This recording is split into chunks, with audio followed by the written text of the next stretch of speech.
What did you think about the Sarah Palin, the reaction of the country when Sarah Palin with the cutting the necks off the turkeys? Yeah. Remember that? Do you have any thoughts on that? Why did the country think that was noble? Or, you know? Well, you remember this is the political entity wanting to be the supreme leader of the country, whose marker, whose self-identification was killing nieces, and also who announced herself as a pit bull. She says hockey moms are pit bulls with lipstick, which is taking the ideal of motherhood that we were just talking about and turning it into warrior, what is usually traditionally warrior male homicidal ability to protect by killing. So, you know, this is telling you something about the audience to the presentation she's making, as well as about whatever motives she has for power. Michael, Jenna. Well, I just had an observation about Mike, the headless chicken. I found his situation to be the most difficult to think through because for me, it was almost like it was a perversion of the nurturing instinct. You know, in the process of killing him, we've created this headless chicken that they now need apparatus for to keep alive, and they take care of him. He needs to be attended. And, you know, on top of that, they're keeping it alive so that they can you know, profit off of the exploit the chicken. So it was just it was such a insoluble situation, such a complex. And it really drew together the major themes of the movie, you know, death and nurturing, and it really just, I don't know how conscious the film is of it, but of how difficult it is. I like your body language, because that's part of the wisdom of what you're saying. I mean, we're all, in a certain sense, wincing at the tragic problem of being alive, even when it's funny. Well, you know, they didn't actually cut his head off; they cut his face off. Yeah, exactly. And it reminded me then of.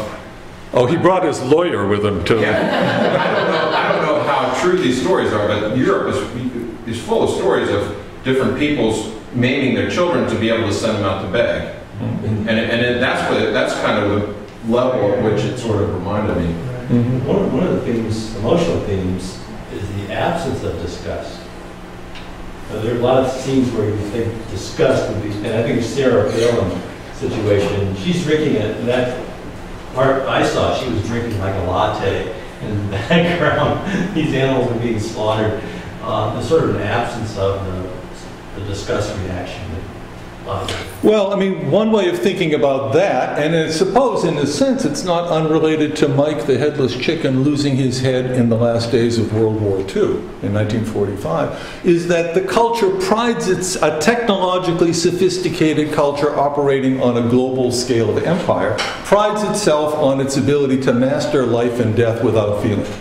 Just as in the mafia, you have to prove yourself by being able to kill without flinching, so too leadership shows itself in this culture by pretending that we are, speaking of defining us as creatures, smart weapons. You know, we are in fact killers that can be programmed to commit violence without the inconvenience and the messiness of conscience and sleepless nights.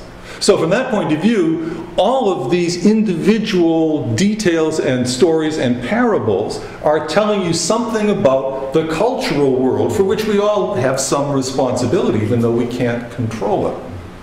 You know, it's where America is at this particular moment. I was going to say, in speaking of Mike the Headless Rooster and Mike's reaction, one of the things is one of the things that invites me to think about is the way in which, if you are in part of your personality wincing at the same time that you're philosophically coming to terms with and weighing these conflicting problems, and from another point of view, exhaling a sigh of laughter at the absurdity of life, What that's telling me is that it's important for us to keep in mind that we are really multiple, you know, in our capacities to entertain visions of the world, that we tend to get trapped into a single frame, when in fact you need more or less to always be aware that there's another larger frame that from time to time it might be useful to appeal to. And maybe one way of thinking about what relates to frames is the ancient and honorable term compassion.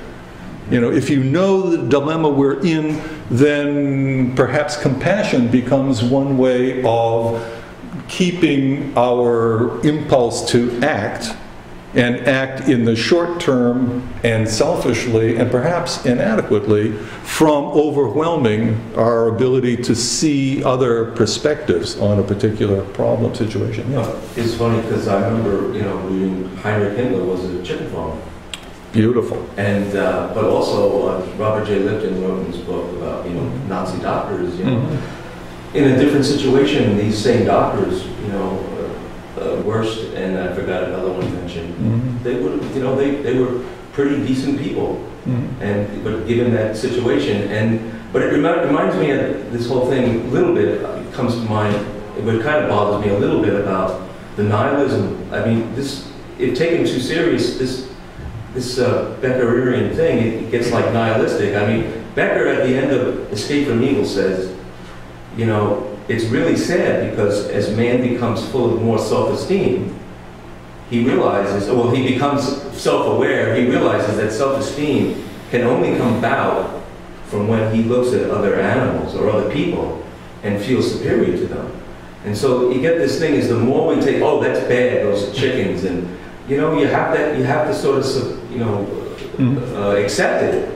Or else, I mean, you become like the myth of Sisyphus, right? You're just climbing up that rock. And so I'm trying to make sense out of this, because we can't take it too serious, because then, again, we're back to where we can't even get out of bed because of, you know, you're afraid of death. So, you know, these illusions, you got to play with them, and I don't know. Well, one of the words you're using is play. Be with you in a second. But the other term that I began with, I think, applies here too, and that's that life is ambivalent. You love it and you hate it, and you're ambivalent about everything. There's no privileged zone.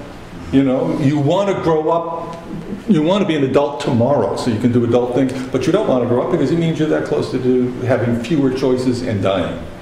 And everything in life is like that. It has a good side and a bad side. So play becomes critical in that it preserves the childlike capacity for creativity, for equilibrium, for exploration, for improvisation, for soliciting care, and even offering empathy.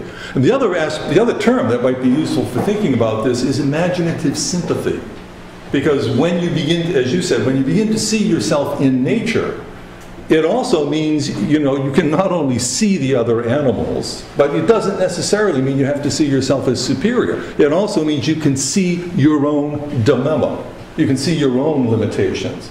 So from that point of view, it's an open invitation to compassion. Compassion toward yourself as well as the other creatures.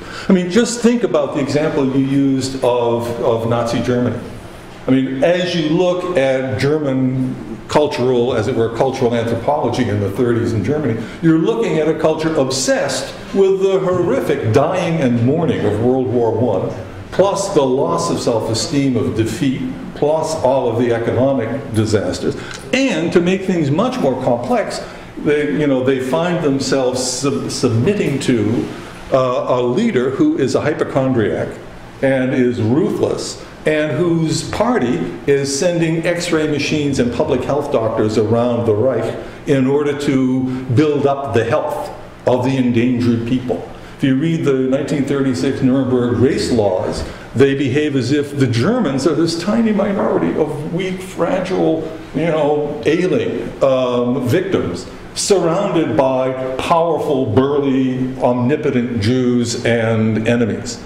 So that the fantasy self-image is the fantasy of weakness, sickness, and fear of death. And that, as Becker would say, is what gives rise to that rage to eat all the other animals, which is in fact what they tried to do. He's saying that's self-esteem, though. He's saying that's what self-esteem is. At the end of the book, he was saying, in psychoanalysis, the self-awareness is, and self-esteem is built on you're better than the other guy. I'm not sure that that necessarily follows. I mean, it would seem to me that the idea of being, granted, there are ancient religious paradoxes that understanding, even when you're trying to be humble, can be an act of pride and aggression. Dr. Farrell, you may want to have a wrapping up. Because we're going to get behind schedule. Okay, I thought we had till 4. Well, I thought the other event starts at 4. Oh, sorry. Maybe I misunderstood. I need compassion. So that would be giving a bathroom break. One last question, because you... I just wanted to make the comment. I'll make it brief. Just that we're in a tension between, is Ernest Becker almost giving us a reductionistic explanation of human motivation, or is it prescriptive? And we need to, well, I personally am always in tension with that, because I can very much get into the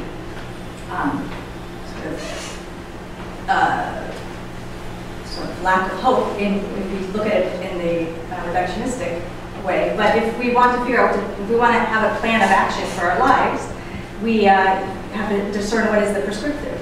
And just want to raise that as a big tension, and the ultimate way to, I think, respond is with compassion, recognizing everybody has we each have to discern our particular, with self-compassion and other, acknowledge that we each have our way of working it out. And I don't know that there's any other way to hold both those things in intention, except to sort of let it be and do what you think you're meant to do, teach, or read or study. I'm not sure how quick I would be to use the word ultimate, but as a parting word, I would urge you to keep in mind what the early infancy child psychologists keep discovering, which is that the little bambini come into the world in a very creative, inquiring, interrogative mode, and are playful and care-soliciting and eager to solve problems.